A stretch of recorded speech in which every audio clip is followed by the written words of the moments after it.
We're going to get deep, dirty. We're going to get dirty. I'm down. Okay.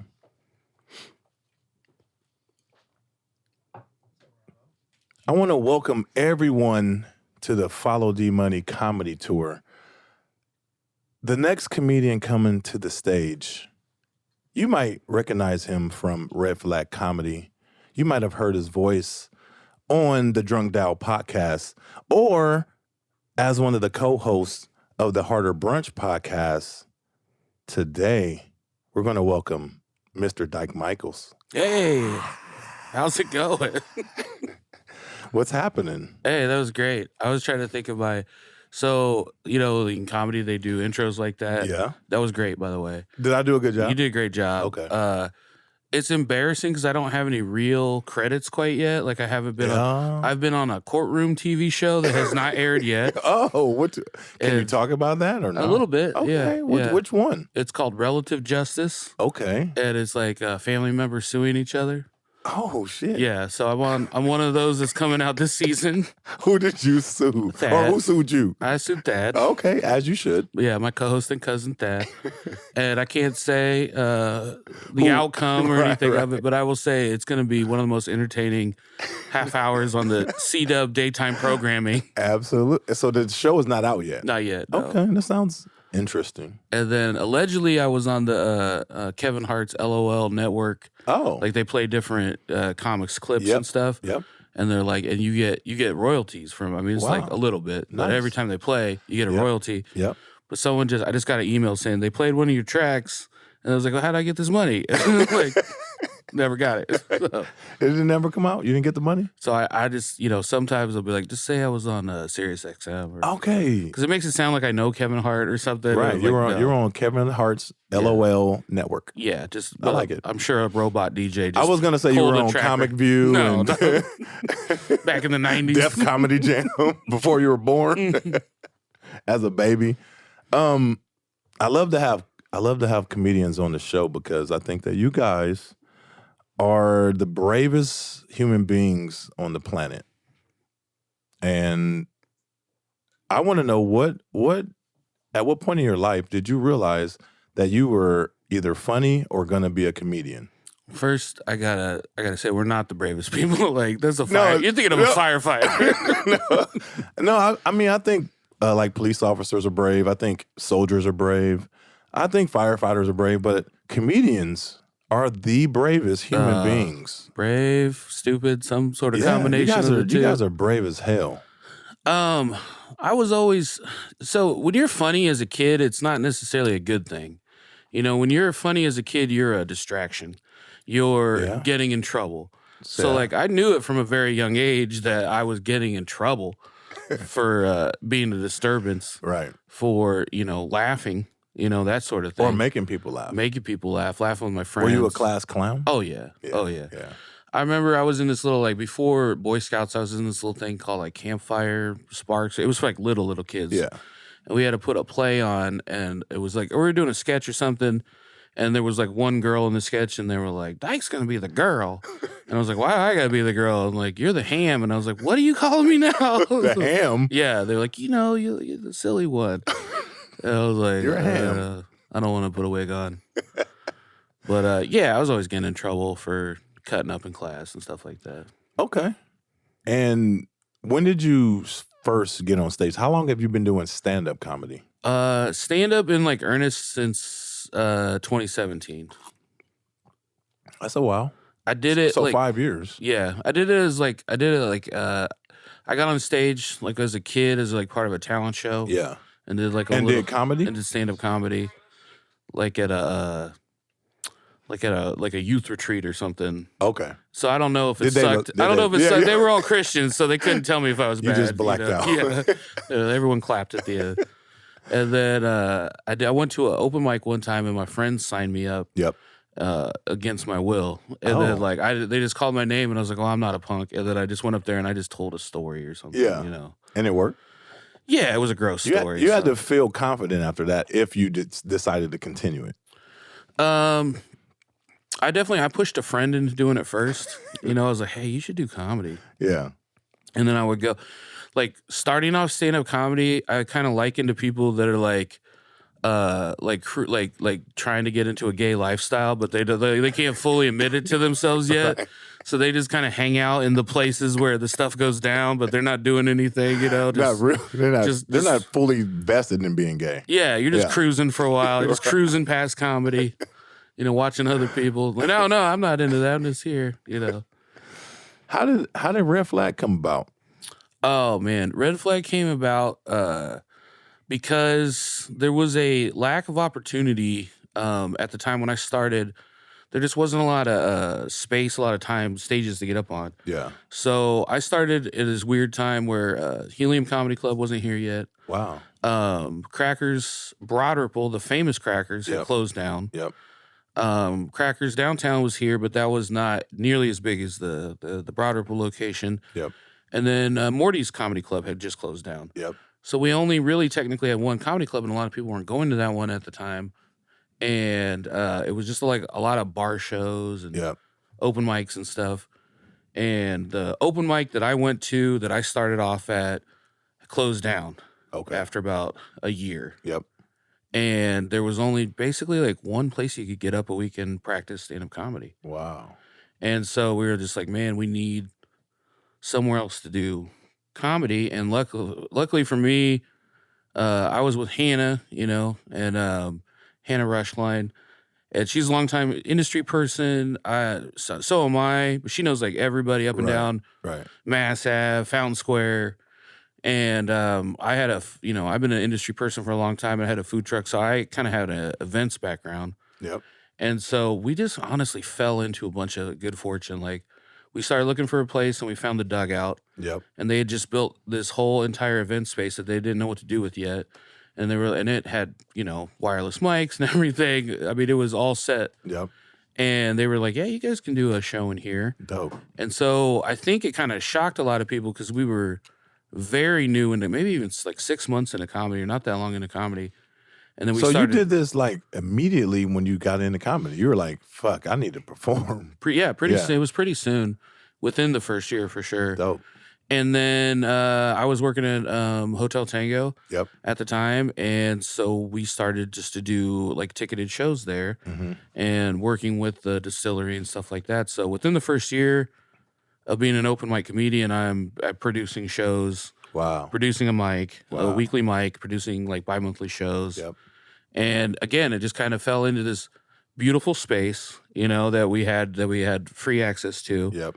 And then they were like, sponsoring with us. So we were giving the comics like, little spirit bottle, like just like little like touches that they don't normally get. Usually you get $10 and a fuck you. Yeah. And they were getting like, here's some pizza, here's some spirits, here's some stuff, and they're getting like swag bags to leave with. And it's like, I've never been treated like this before. You're like royalty. And so like in a lot of ways, we didn't know what we were doing. Yeah. But in a lot of ways, we were doing things at such a high level for stand-up that people were like, I mean, you guys shouldn't be putting on shows at all, but I'll come back and do this. Yeah. And so it just started out of that. And then we kind of figured it out and tweaked stuff. And, within a year, Hannah got sober. And then that really improved things, It got way better.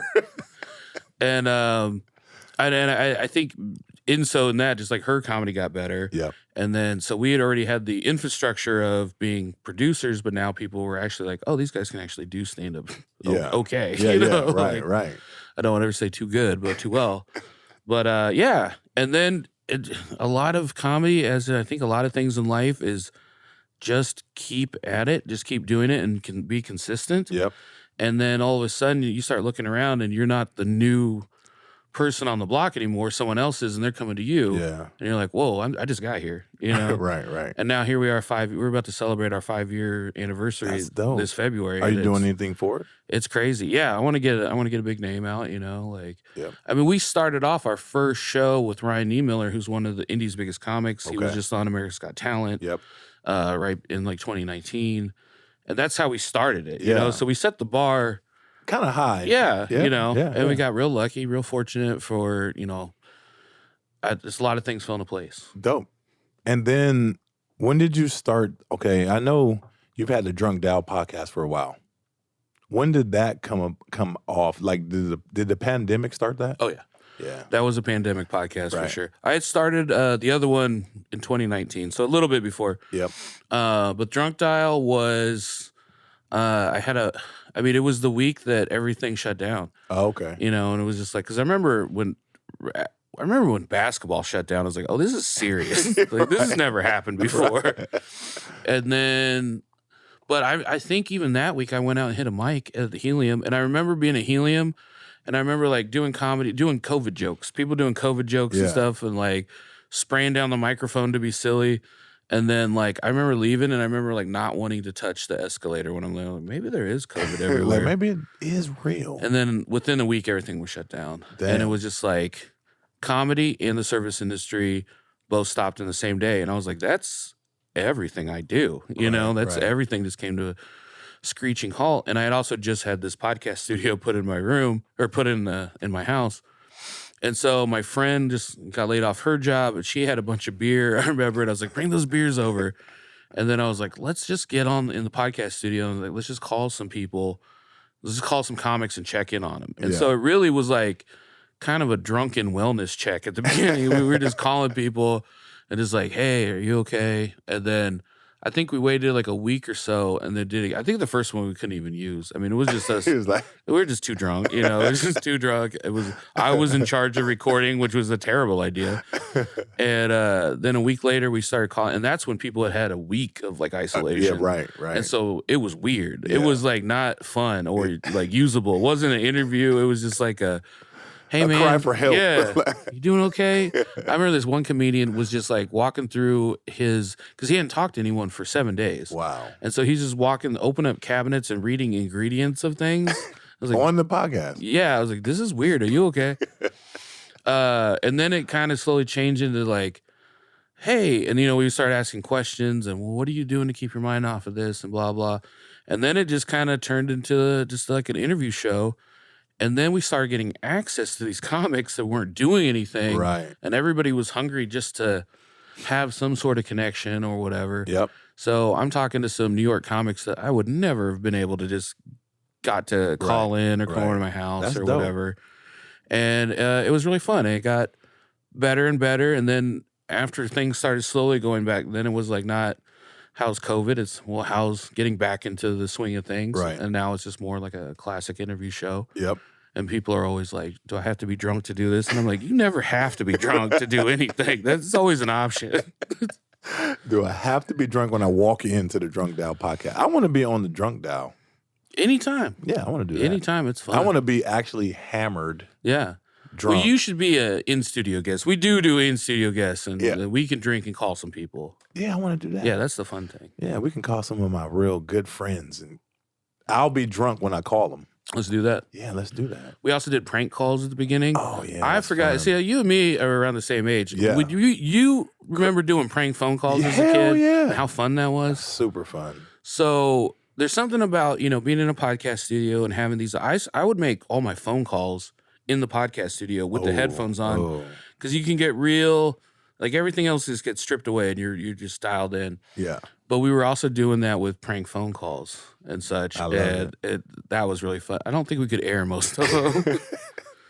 That's great. But along with podcasting, stand-up comedy, you're a cook. Yeah. You're a cook. I've been a cook, I feel like most of my life. I mean, I started cooking really young and doing it professionally. Yep. In my like 20s, early 20s. Do you like cooking? I do. I really enjoy cooking. I really enjoy like the art form of cooking, and I like making something that you give to someone else and then they enjoy it. Yep. Like that's always been rewarding. It's also been one of the things that I realized from a very young age that like I wasn't good at a lot of stuff, and like. It's like when you're just not good. Like I've never been good at basketball. Okay. And when you're black from Indiana, when I see you, I don't think basketball player. I don't. But that's not the first thing that comes to my mind. But like when you're black and from Indiana and you suck at basketball, like that's not fun, So you start realizing from a young age all the stuff that you're not good at, you know, and you're just like, man, I'm not good at this, I'm not good at that.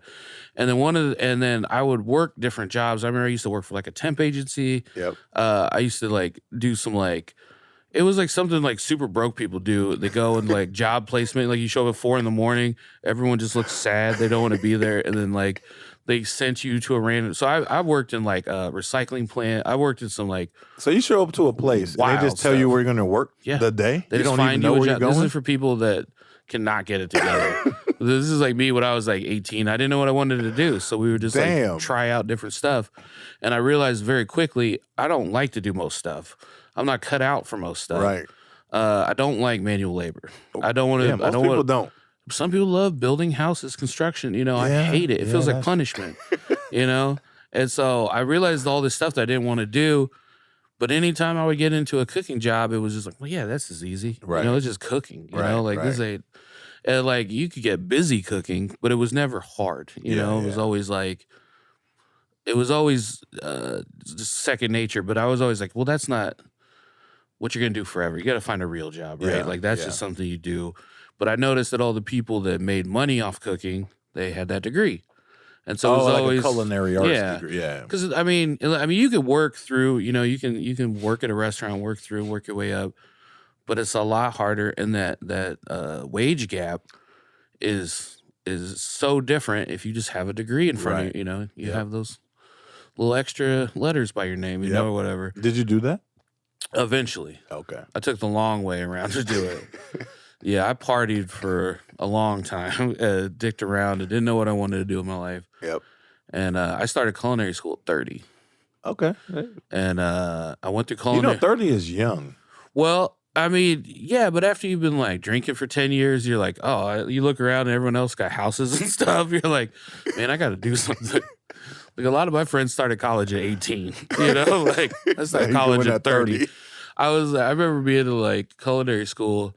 And they got other disciplines, right? So they got fashion. I mean, it was like, and these 18-year-olds asking me to party. I was like, I'm 30. You're like, you don't want me coming to your party. This would be weird for everyone.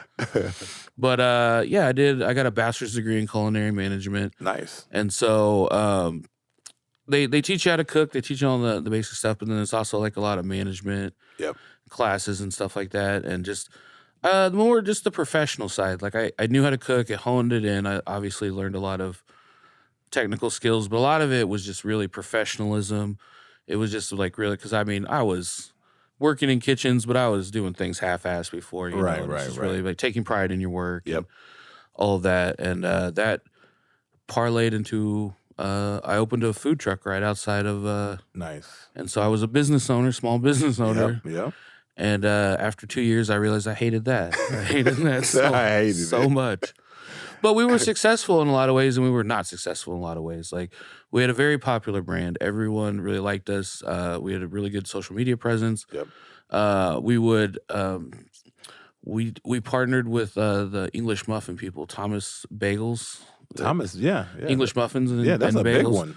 And we did a contest with them, and we came in like 3rd in the nation. Okay. And then they hit us back up because like you guys are so good, they wanted us to like sell more English muffins for them. So but people see you with a long line outside a food truck and think you're just rolling over in money. And I was working the hardest I'd ever worked in my life, and I was the poorest I'd ever been. Okay. I had gone through a breakup, and I didn't really plan it out well. By the way, if you're gonna break up with someone, you need to have a plan. You need to have a plan of where you're gonna land. You said you just broke up and was like, you're just out there. Yeah, you ever rage quit a job? You can't rage quit a relationship if you're living in their house. You don't do that. It's not good. You're homeless at that point. You become homeless immediately. Exactly what they called it. Yeah, I was couch surfing a lot, and I was actually making payments to my ex-girlfriend's parents for a car. So I lost my car, you didn't think about this, my house, no, everything. So then my 2 modes of transportation turned into a bicycle and a food truck. Like, which one do you want to get on for the date? You can cook for them. Yeah. Yeah. I'll have to because I can't afford to take you out anywhere else. It's just, I hope you like burgers. There's one option. Well, we talked about cooking. We talked about your comedy. And then when you blend the two, you get harder brunch. Mm-hmm. You know what I mean? And I just went to one of your events, and I must say, because I throw events, and I told you this, like I thought that was a very well run event. It was super dope. I'll explain it to everyone. We go to a backyard of a house, and you guys had, was it 5-course? Yeah, I think it was a 5-course meal with drinks paired with each meal.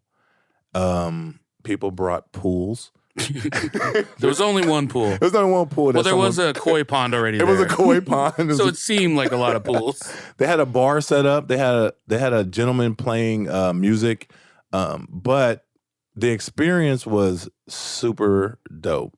And then after that, we did the Harder Brunch podcast right after, and the experience was magical. Oh, wow. So yeah, kudos to that. Like, how'd you come up with that idea? Well, I'm really interested in doing, I mean, kind of like after COVID restrictions has started lifting, I've just kind of found myself in this event space. And part of it is like trying to carve out how we want to turn this podcast into a business, you know? Yep. And so it's like different revenue streams. Not one thing has been like, you know, going to be it. But it's like some of it's like having a Patreon, some of it's doing merch, some of it's kind of the classic things, but it's also entering into this event space and having these events. And my thing is, I don't want to do something that's tired, you know? Right. Like I want to do stuff that people like, and I'm also willing to try new things. You know, I'm willing to try something, and if it works, people like it, okay, let's tweak it and make it better. And if we, you know, I'm also, let's throw it away if it doesn't work. But I don't want to just do one thing. So we did like kind of a traditional food pop-up where we just did like a takeover of like a restaurant, and we like, you can get 3 things. And it was me and, you know, my producer, Zach is a chef, and then our friend Bridget, who's a chef, and you get 3 options of stuff. And that was fun. People came out, they ordered food and stuff like that. Yep. And it was great. And then it was like, all right, like what else do we want to do? Yeah. You know? And so we've been trying out some different things. And I want to do everything from just doing like a live podcast to, you know, kind of the backyard summer party, which you came to. Yep. To like, I tossed around ideas of doing like a murder mystery thing, you know, like I want to do stuff that people aren't like, I want to do events that people aren't doing to death. You know, I want people to come to our thing and be like, oh, this is cool. I mean, we did a meat cake competition. Yeah. We talked about that. And I just want to reiterate that I'm putting my name in the hat to be a judge for the meat cake contest. You're there. You're in it. Thank you. I appreciate that. I think you'll be a fair and impartial judge. I will be very impartial. I like meat, and I want to eat a cake of meat.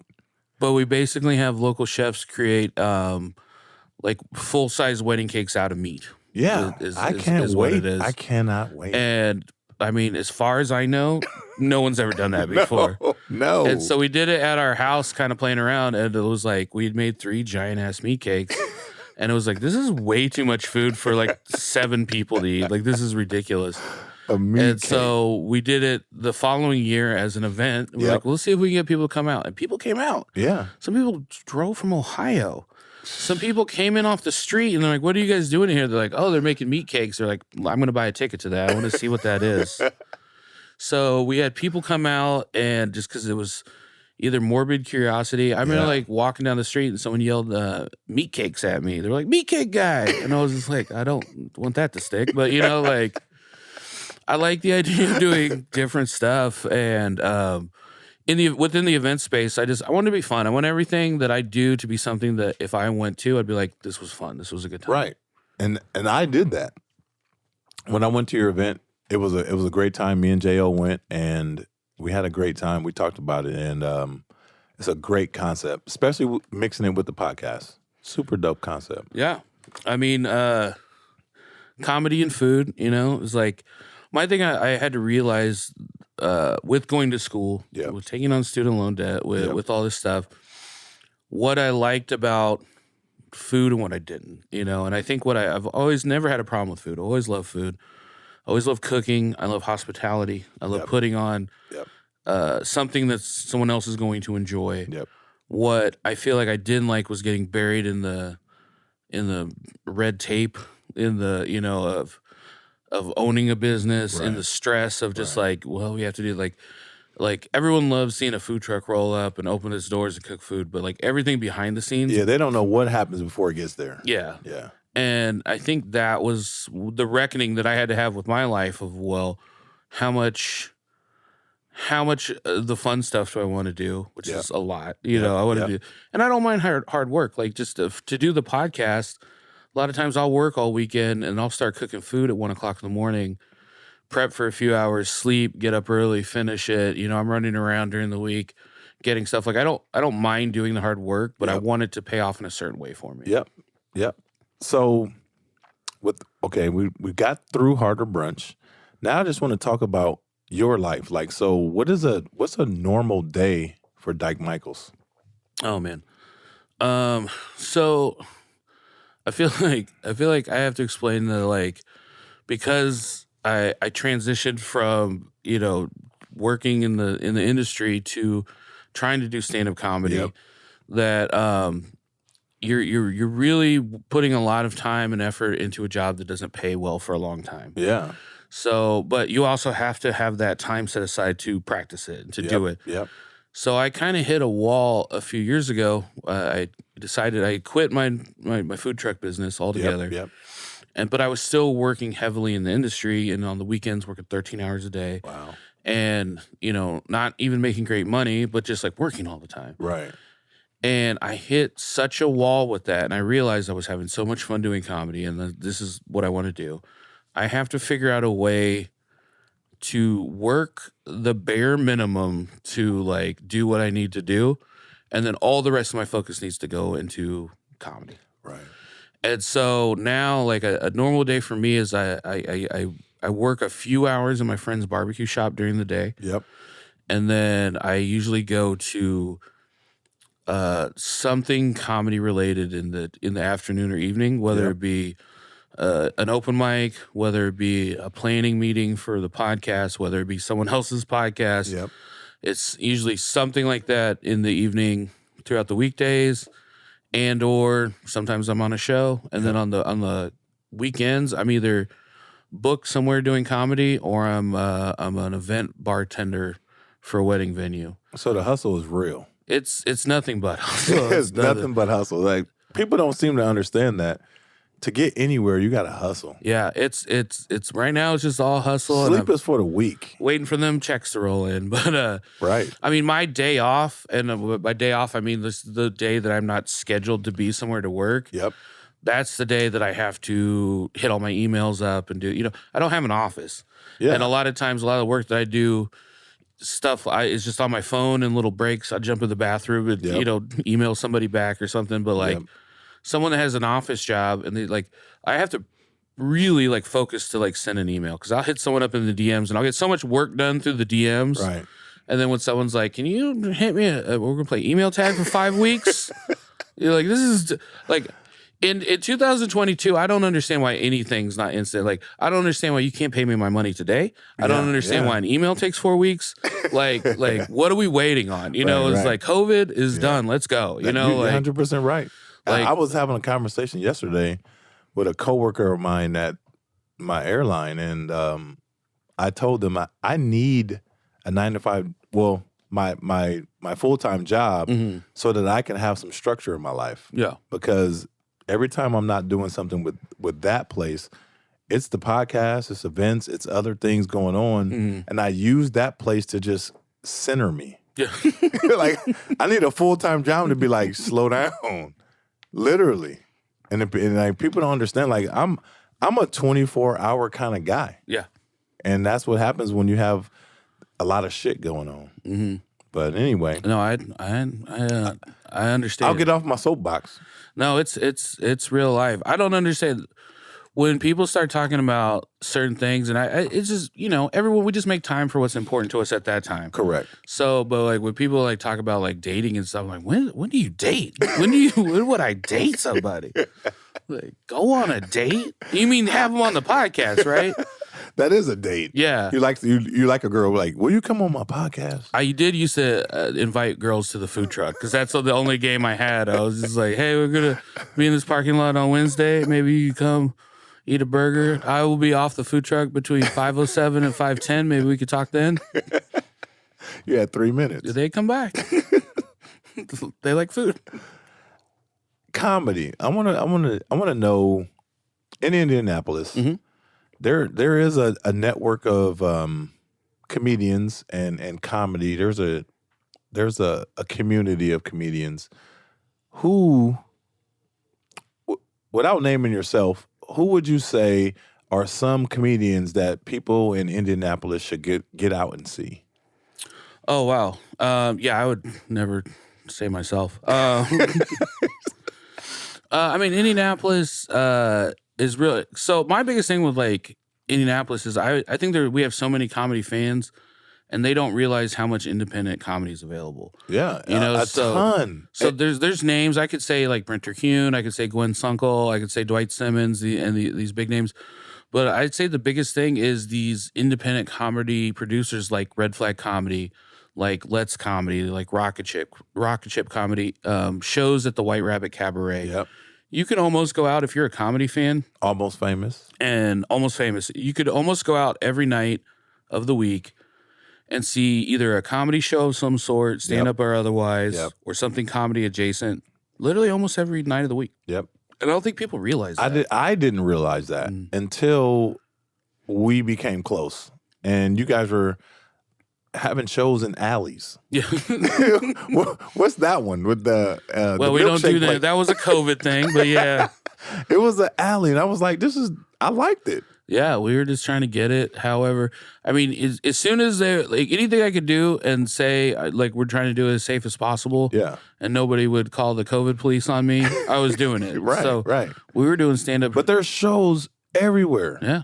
All the time, every day. Every day of the week. And I know that it is because I just saw John Mulaney outside on the White River Amphitheater, and thousands of people came out on a Sunday night. If I have a show and I don't get 40 people to show up, sometimes like, well, there's a lot of things going on, people are busy. No, people are there. People show up for what they want to show up for. Right. And I just wish there was a better way to get people, like, just that information about, like, hey, yo, if you want to go see some comedy, like, on a Tuesday, it's somewhere, something's going on in Indianapolis for sure. Yep. Do you guys have a website? No, we do everything through social media. Oh, okay. Red Flag Comedy. Yeah. But you can check out a lot of times just the venues that have these spaces on, like White Rabbit and, like you said, Almost Famous. Yep. White Rabbit has something going on most nights of the week. They do. And, sometimes they're not just a traditional, like, stand-up show, but they'll really, like, interesting shows. Like, they'll have, like, things that are, like, some part burlesque, some part comedy, or they'll have, like, kind of like vampire. Yeah. Like, they have, like, sometimes goth stuff. There was like a trivia kind of, almost like a bar trivia game, but it's like a full game show. Yeah. That my friend DJ Dangler puts on. Okay. And it's called like Fancy Trash or something like that. Okay. But you go and they're all real cheap too. Like the barrier for entry for these shows is a lot different. Because like sometimes I think people consider like stand-up comedy or comedies something that you would go and do. I mean, for me, before I was in it, I mean, stand-up comedy is like, okay, like once a year, like you go see, it's not something you think about doing monthly. Right. But it's also because it was a $50, $60 ticket and there's a 2-drink minimum and you get some food, all of a sudden it's a $100, $200 night out and you're like, okay, well, we're not doing that every week. Yep. But these local shows and stuff, I mean, a lot of times. I don't think people realize how simple it is. Yeah. Yeah, to go see comedy. You can literally just go to a place that you like to eat at and have comedy there. That's all it is. Yeah. Cancel culture. How do you decide what you're going to talk about? Like, do you talk about whatever the hell you're going to talk about, or do you think before you speak? I've never been accused of that. Can I get like a finger more of this? Here, give me that. Do you need to do a plug for it? New Riff from Kentucky. New Riff. Try New Riff. It's a great bourbon. They love me. I love them. I'm coming back for second, so that says something. Thank you, sir. I'm gonna finish you off. Oh, thank you. There you go. New riff is done. Oh man, I feel like this point, honestly, like comedians talking about cancel culture in itself has almost become hack. You know what I'm saying? Like it's like, what am I going to say? I'll say this as someone who didn't start doing comedy until I was in my 30s. The world changed from when I was, the world changed, I would say, significantly in between like 2010, 2015. Yeah. When I was in school, when I was on my truck. Well, actually, I'm going to say this. It changed in 2008. When Obama became president, it was a whole shift. Yeah. In a lot of things in our lives. It was slow going though, right? Yeah, so, at that point. Slow going. And I remember I was just kind of face down in the work that I was doing. And I just wasn't super aware how much the world was changing around me. Yep. And then when I got into comedy, everyone kind of bases the comedy on stuff that they liked when they were younger or from a few years back. So I got in and was just like, it's the Wild West. Like, what are we about to talk about, boys? And people looked at me like I was a monster, right, we don't say those things anymore. I was like, oh, what? I ended up on a weird side of a thing where this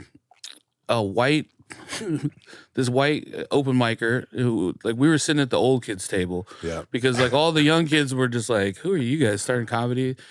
And so we were just like all at the old kids table, and she was kind of on her way to a divorce. Like all her jokes were like, my husband's not fucking me, and so she got up there and she was just, this is an open mic in a basement somewhere, and she starts telling this joke about how her husband's not giving it to her right, and she was having this fantasy and started having this daydream about these two black guys double teaming her. And then she was just like moaning the N-word. And like, it was so inappropriate, but like she literally moaned. She was like, oh, fuck me, nigga, fuck me. And it was so out of character for her. And two, just so, I was drinking a beer and I just did a spit take all over. It killed me. She wasn't like. What was her audience? It was all white? All white, all like 25-year-old white. They were horrified. Like, I'm laughing. She comes back and sits at my table. You know what I'm saying? Like, they're looking You're at like, killed it. They're looking at her like she just committed a hate crime, and I'm just like, that was the most ridiculous thing I've ever heard. But that's when I realized, because the reaction, people came up and apologized to me. Wow. After that, because that word was said, and I was like, I don't think you know where I'm from. Right. You don't think I know the things that I've seen and experienced, but that's when I kind of realized, like, oh, it's changed, right? Yep. Things have changed. And that was just something that affected me. Now, there's a lot of words that don't affect me that I'm like, I don't even try to go down certain, avenues. But I don't necessarily think it's quite as restrictive as some people say, because I can still say everything I want to. Well, I think your name is Dyke. Let's just start there. But I get to play around with that, right? Yeah, but like, there's ways where I could play around. And trust me, I've said the wrong thing about my own name before. You know what I'm saying? Like, I've had takes that were not taken too well. Wow.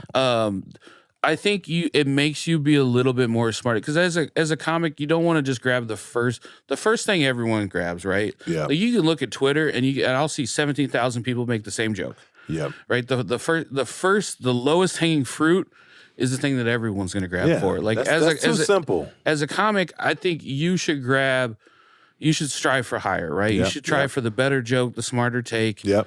And I like to think of it more as an exercise on how do I get to say everything that I want to say, but not use maybe a certain trigger word, or might not go down an alley that's going to just turn everybody off.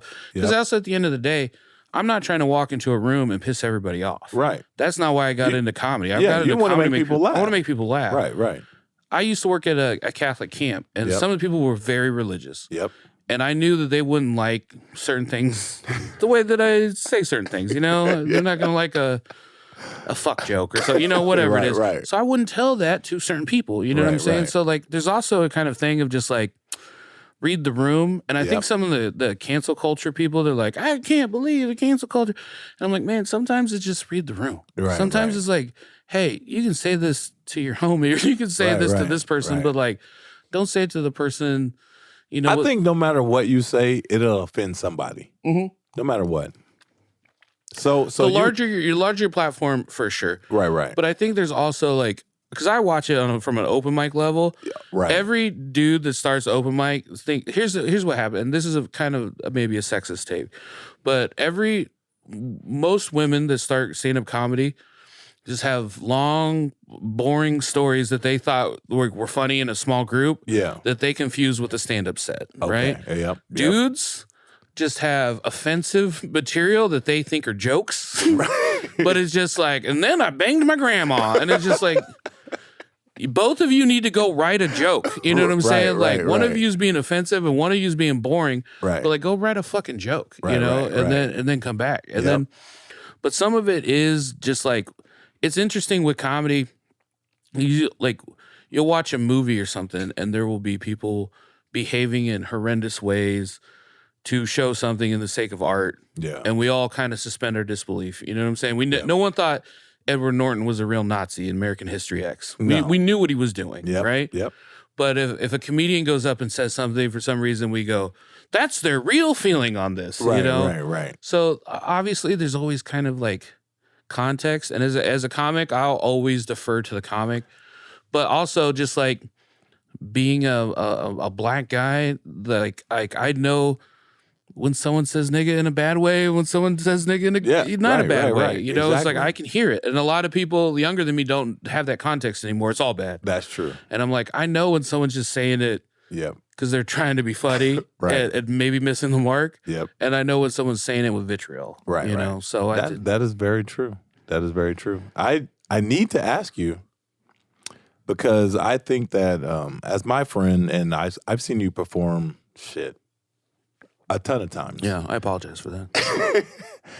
I've seen you 1,000 times, but I think that in comedy, in podcasting, in culinary arts, you're a successful person.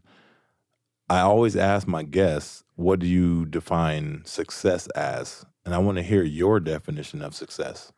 Wow. Well, I think what I've come to recently is I think we all kind of reevaluated in COVID.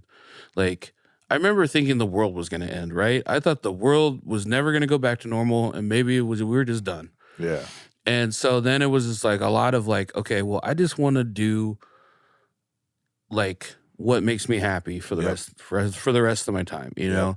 And so it's just like I want to work as hard as I can towards the goals that make me the happiest. And then I think that the success is kind of in the journey getting there, right? Yeah. It'd be great to get a huge paycheck. It would be great it's always great to level up and hit little markers and this and that and the other.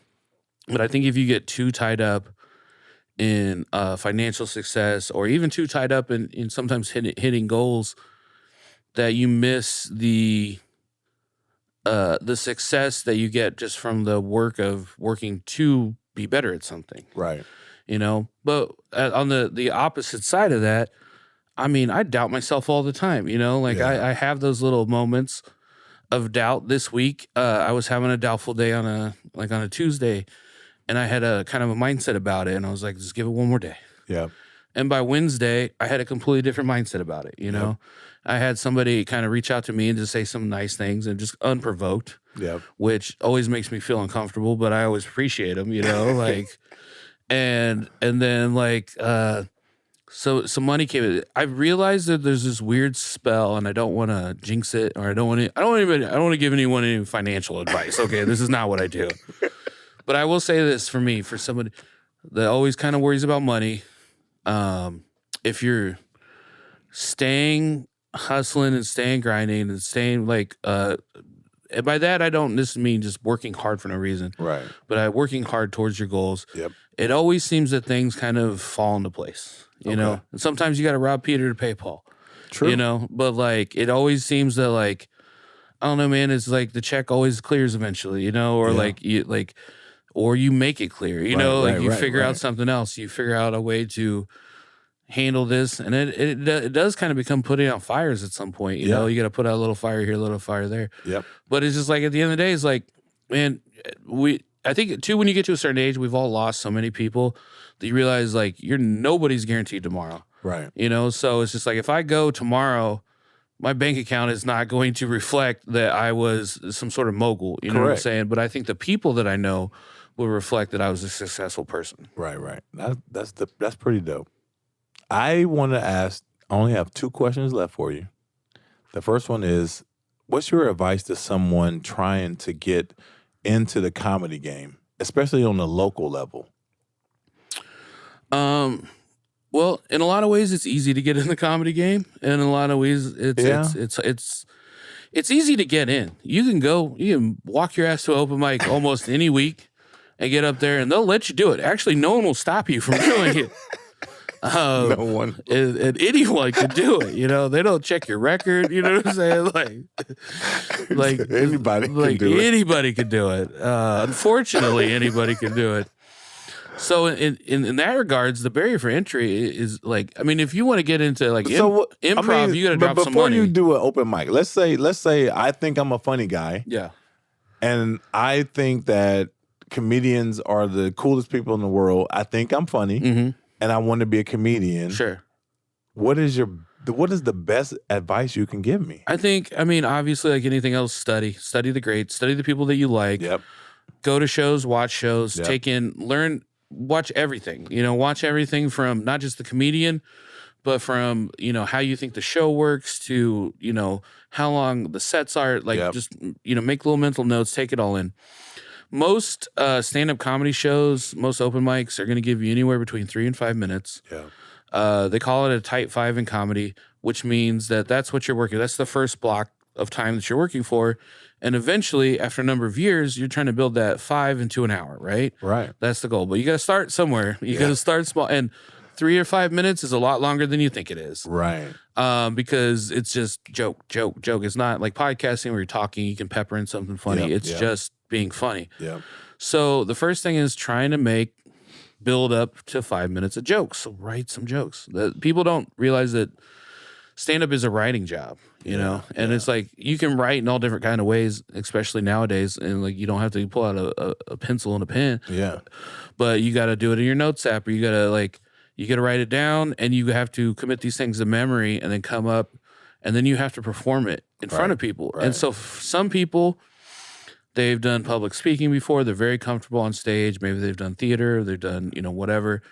And so that's not a problem for them. For some people, that may take months to kind of get used to. Yep. Just the talking in front of people. Some people, that's a huge thing. Some people, it's not. Right. Some people, it's a mix of both. And then, like for me, I could talk. I get a couple drinks in me and I could talk. But there was something about, it took me about 2 years to talk in such a way where all of a sudden it clicked over one day. I didn't even notice it. And people were like, you got really good. And I'm like, did I? Like, I feel like I've been saying the same thing. Right. But there just becomes a comfortability at some point. Yep. And, but going back just to start, you just have to go do it, you know? You have to go do it, and you have to be comfortable with failure. Because there's so many times you're going to bomb. You may go up your first time and kill. And sometimes that can be horribly misleading. Right. Because you made everyone laugh your first time up, and you're like, I got it. No more notes. We're going to go do this. Yeah. But yeah, I think just go out there and do it. And then after that, everything is just refining and just doing it over and over again. But also knowing your craft and knowing the history of comedy and things like that. I think that's important in almost anything. Mm-hmm. When it comes to sports, politics, like you should always know the history of whatever profession you're in. Yeah. It's important. My last question for you, with doing comedy and all your podcasts and being a cook, you're around people and you're around different aspects of interaction. Mm-hmm. I want to know if you could have the ultimate guest on any of your podcasts, alive, dead, anything, who would you want to sit across and have a podcast with? Wow. That's a great question. I think for me, so I'm a fanboy, right? Yep. And that's something that I'm actively trying to deal with and get better at, because there's You don't like being a fanboy? Well, here's the thing. I'm not into sports. Yep. I'm into I've always been big into comedy and into movies and stuff. So like there's certain like comedians and actors, if they walk through that door, like you scream. I mean, I would try not to, but my thing is like, all right, don't say the lines of the movie. Don't say the lines of the movie. Don't ask them a dumb question about the movie. Right. But inside, I would be screaming. Right. Inside, and I think we all have those people. Yeah, we all do. And sometimes they're athletes, sometimes they're whoever. But as I started getting into this, I realized like I'm a lot of my friends deal with famous people. I'm like a step away. Yeah. And I've just got like a little taste of that. And I remember asking a comedian, I was like, how do I not weird people out like being a fan? He's like, you just gotta find another hero. You know what I'm saying? It's like if you want to do comedy, you can like wrestlers, or you can like musicians, or you can like sports. But when a comedian comes in, you gotta be cool. Yeah, because nobody likes. You gotta act like it's just another person. Yeah. And I've just started to get a taste of that. Like I was like in a car with Hannah and this comedian that I've listened to for the past decade, and I'm like, I know way too much about this guy's personal life, right? And I'm in a car sitting right behind him, and like my head is just exploding. Like, this is crazy. But I'm just like, cool. Like on the outside, I'm just like, yeah, whatever. Let's just go to this thing. And like I just want to call people and be like, oh, you know how crazy my life is right now. But that's only going to go up, right? Like the deeper you get into it. Yeah. And I've started opening for people that, I've watched on TV and known them and stuff. And you just gotta be cool. And people are people. That's the thing too. I also notice, as bad as I am at taking compliments, that like a lot of these people are the same way. So if you come at people and be like, oh my God, I loved you and blah, blah, like, ugh, like this is not what I want, the energy I want in the green room. Right. So with that being said, I know your original question was, who would I want on a podcast? Man, honestly, anybody in comedy. I mean, I would love to talk to, I'd love to talk to Richard Pryor. I'd love to talk to, you know what I think a good podcast would be, if we are using time travel technology, like a pre-crime, like go back and like talk to Bill Cosby before he did heinous shit. You know what I'm saying? Like before he did it. Can I go back and help little Michael? You know what I'm saying? Like just protect him from taking a beating so he doesn't, like maybe that's it. Maybe I'm just going back and stop Michael from getting beat. Would he be great though? Yeah. I mean, he sure could sing, like I'm sure he could sing. He wouldn't have made Thriller. He wouldn't have made Thriller. I think beating Michael is great. Unbeaten Michael, average. Well, you talk about cancel culture. I know a lot of people can't separate the art from the artists on like musicians and stuff, and I get it, and I understand if you can't. But I'm always like, can I still listen to Jackson 5? Right? Little Michael didn't do nothing wrong. Like we can still all enjoy Jackson 5 guilt free. We all have that artist. R. Kelly for me. Yeah. Like I'm like, R. Kelly, TP2.com, greatest album probably ever made. And it's, you want me to stop listening to that? Like let me tell you this. I had a friend on the podcast, a white girl, and we were discussing this very issue, and she was like, well, I just can't in good conscience. And I was like, okay, in good conscience, everything's fine. But you telling me right now, if I put the remix to Ignition on, that you're not just going to start dancing and twerking? And she was just like, I would never. And then we got done with the podcast, and I was just like, brought it up, didn't say a word. Her body just starts moving. It just starts moving. She couldn't help it. And I was like, what's going on right now? You're twerking. And she was like, well, I would never say that on a podcast. So I think we all have these truths inside of us, and we have to just, we can't just cancel people. Like he's gonna figure these truths out for ourselves. You gotta deal with it. Well, I want to thank you so much for coming out. Thank you. This has been so fun, man. You know your family, right? Yeah. And we didn't discuss next summer we're gonna do a bring your own pool party. Yes. That we're gonna joint venture. Let's do it. Yeah, bring your own pool party next summer. Red Flag Comedy, Follow the Money Podcast, and Dyke Michaels, Red Flag Comedy, Harder Brunch Podcast, Drunk Dow Podcast. Check them out.